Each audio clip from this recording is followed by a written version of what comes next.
photo. Hey guys, Sean here. So I want to do another review today, and it is on the movie Transformers: Rise of the Beasts. So I saw this movie a few days ago on streaming. I literally forgot what streaming service it was, because I don't think my sister has.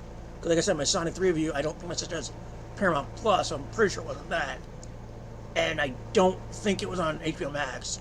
So I knew it wasn't that. Maybe it was the Tubi app. I don't really let you remember. But anyway, not the point. The point is, I saw this like a few nights ago, and so now I've seen every Transformers movie. Well, at least as far as the live action ones, I've seen every one of them now.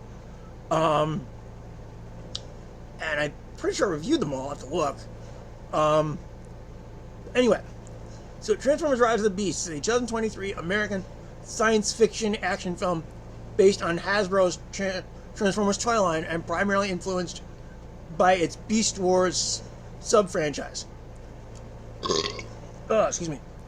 It is the 7th installment in the Transformers film franchise and serves as a standalone sequel to Bumblebee. This film is directed by Steven Caple Jr., who I believe directed one of the Creed movies. I think he directed Creed 2. Let me look. Because I think he did do Creed 2. Yes, he did. Okay, he did do Creed 2, I was right. I thought so. Because I know I know Coogler, the guy who did Black Panther, directed the first Creed movie, and then Michael B. Jordan did direct the third. So I wasn't sure who directed the second one. Anyway, it was Cable Jr. Anyway, so the film is directed by Steven Caple Jr. from a screenplay by Joby Harold, Daryl Matar, whatever, Josh Peters, Eric Hobert, and John Hobert. Based on a story by Harold and James Vanderbilt.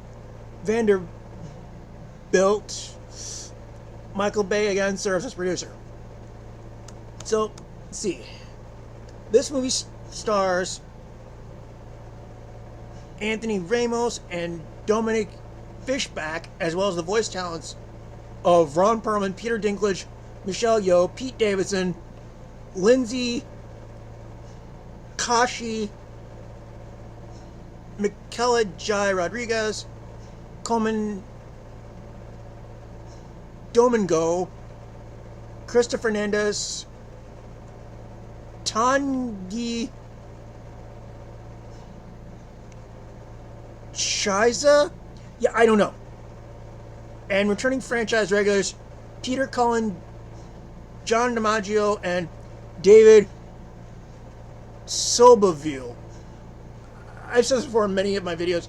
I'm butcher names, and I deeply apologize for the butchery of names half the time. Set in 1994, it's about 7 years after Bumblebee. The film follows ex-military electronics expert Noah Diaz and artifact researcher Elena Wallace as they help the Autobots and Maximals protect an ancient artifact known as the transwarp key from the villainous Terracons. Let's see. So this movie was released in June 9, 2023, with a runtime of 2 hours and 7 minutes, which means I think this is the second shortest movie of the live action ones, given Bumblebee clocked in at an hour and 54 minutes, and all the other ones are within the 2.5 hour range. So yeah, I think this one's the second shortest of them all, which is kind of cool. Anyway, the budget for this movie was between $195 and $200 million, and it only made back $441.4 million. And a goal, it became a box office disappointment and the lowest grossing in the franchise. Yikes. And it received mixed reviews, with many critics deeming it inferior to the preceding film. Which, no duh, because Bumblebee was better. Oh, I didn't know there was a mid-credit scene.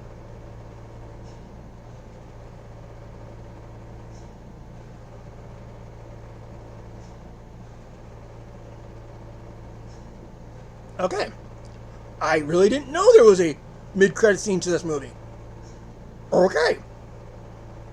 Now I know. And knowing is half the battle. Spoiler alert! So, anyway. So yeah, by that spoiler alert, they do... So, okay. So, because I did the knowing is half the battle thing, I'm going to spoil this. Okay. This movie's not been out since last year, or since a couple years. So, I'm going to spoil this. They do kind of set up the G.I. Joes at the end of the movie, which... Yeah, I'll get to that in a second, because I do have a little bit of an issue with that. But, for the most part, this movie is... fine. It's fine. Like, the actors are fine. The story is... weird, I'll say this. Because... Okay. So, the studio wants us to believe that both Bumblebee and Rise of the Beasts are supposed to be prequels to the first 5 movies. Okay. Question. How is it in this movie Unicron is depicted like he is in the cartoons, where he's a giant planet? Yet, in The Last Knight, Unicron was Earth. How? I don't know. Please, somebody who is a Transformers fanatic, please explain that to me. And also, speaking of Transformers fanatic, I mainly got into these movies because an old buddy of mine, Tyler, was a huge Transformers nut. And I went to go see Age of Extinction with him, and Bumblebee with him too, I think. And as far as Age of Extinction, though, because he was my ride home, I couldn't walk out. I actually had to stay because my friend Tyler was my transportation. So I couldn't just walk out of the movie. Wish I could, but I couldn't. But anyway, as far as Rise of the Beasts, basically, from what I gathered of the plot, the Tyrannicons want the transwarp key, so I guess they could teleport Unicron to Earth, and that way he could feed on our planet. And yeah, I could barely process the plot of this movie. Like, I literally could barely process it. And I've seen the other movies. I've seen someone say this movie's basically just Revenge of the Fallen again, and they're not wrong to an extent. Because if you swap out the Fallen with Unicron, you swap out Megatron with Scourge, Peter Dinklage's character in this movie, you swap out the Matrix of Leadership with the Transwarp Key, and then you essentially swap out Optimus Prime for Bumblebee, because Optimus was killed in Revenge of the Fallen and then brought back towards the end, and that's kind of what they do with Bumblebee here. Yeah, they're not... all people are saying that this movie is basically Revenge of the Fallen. They're not wrong. But the difference is Revenge of the Fallen, Wolver hate the movie, that at least had an excuse. That was made during a writer's strike. And even Michael Bay has admitted that because of the writer's strike, Revenge of the Fallen did not turn out the way it was that he would have liked. So at least Revenge of the Fallen has an excuse for its quote-unquote bad moments. That was made during a writer's strike, and a lot of that movie was being written on the fly. What is this movie's excuse?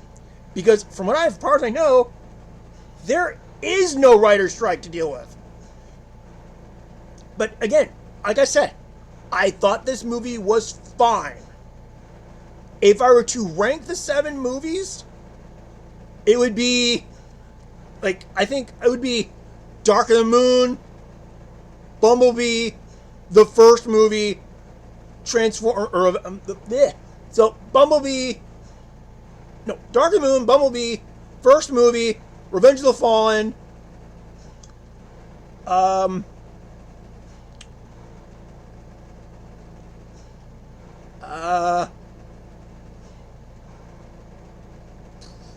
this movie, then The Last Night, and then Age of Extinction. I had to think of all the movies in my head, but that's how I'd probably rank them all. It would be Dark of the Moon, Bumblebee, first movie, Revenge of the Fallen, this film, Last Night, and then Age of Extinction. That's it. That's how I rank them probably. And yeah, as far as the whole G.I. Joe thing that I mentioned earlier, so here's why I don't get why they're doing it, is because, okay, so back in 2009, both Revenge of the Fallen and G.I. Joe, The Rise of Cobra came out, like probably a few months apart. Let me look that up real quick, because I'm pretty sure it was at least a few months apart that those movies were released. Okay?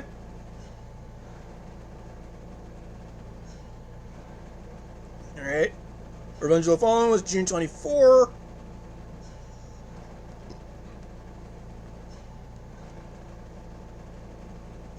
Okay. So, at least 2 months apart. So, yes. So, Revenge of the Fallen and Rise of Cobra were released 2 months apart. Now, what I don't get is, if you wanted to establish that the G.I. Joes and the Transformers exist in the same universe, why didn't you do this back then? When both Revenge of the Fallen and The Rise of Cobra were coming out. Why didn't you set this up then? Because now, given all these movies are supposed to be connected, all I'm left wondering is, where are the fucking G.I. Joes when all this other shit was happening? Now, yes, I know the G.I. Joes are supposed to be a secret government organization. Right? I know this. But still, where were they in the other movies? If these movies are supposed to be connected. And you can't say that in the other movies they created the Nest organization because of rights issues. This is not like the Bond situation where the Spectre rights were all tied up, so they had to create the Quantum organization to cover up for that. You can't say that here, because both Transformers and G.I. Joe are both Paramount Productions, both Hasbro properties. So you can't really use the rights excuse here.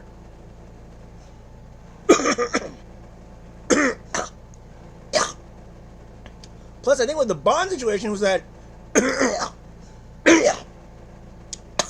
after Diamonds Are Forever, there was a big lawsuit.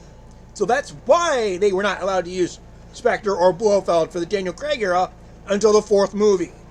Because those rights were that whole situation was worked out after Skyfall had been released. As far as I know, there is no rights issue here. But anyway, enough of that. As I said, this movie is fine. Will I ever watch it again? No. I won't. Like, at all. Will I ever watch Transformers 1? When it comes out, when I get the chance? Yeah. I will. I've heard good things about it. I've heard good things. I even like the fact that both Chris Hemsworth and Scarlett Johansson are in the movie. Well, vocal-wise, it's an animated movie. So, yeah, that's cool. Like, that makes it better for me. Like, that makes it even more awesome. Though, the idea of Hemsworth voicing Optimus is weird, because me and so many other people are so used to Peter Cullen doing the voice. Which, speaking of, he's awesome as always. He's awesome in this movie, always. Like, he's always awesome as Optimus. It's always awesome to hear him in the role.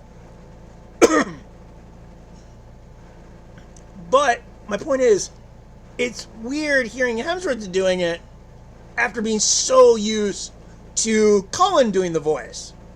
It's weird because I've seen the trailer and I've seen clips online, and it's just so weird.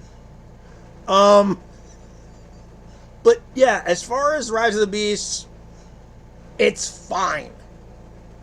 For me, it's like the third worst in the series. Like I said, I would put it just barely above Age of Extinction and The Last Night. Oh, and yeah, speaking of, I think they make a joke about Marky Mark, and that's Mark Wahlberg, back when he was like a rapper or whatever. So it's funny that they make the joke, considering Wahlberg is in Age of Extinction and The Last Night. Which, I'll admit, that was kind of funny, considering what we know of the other movies. So I'll admit, that joke was kind of funny. I will say this. The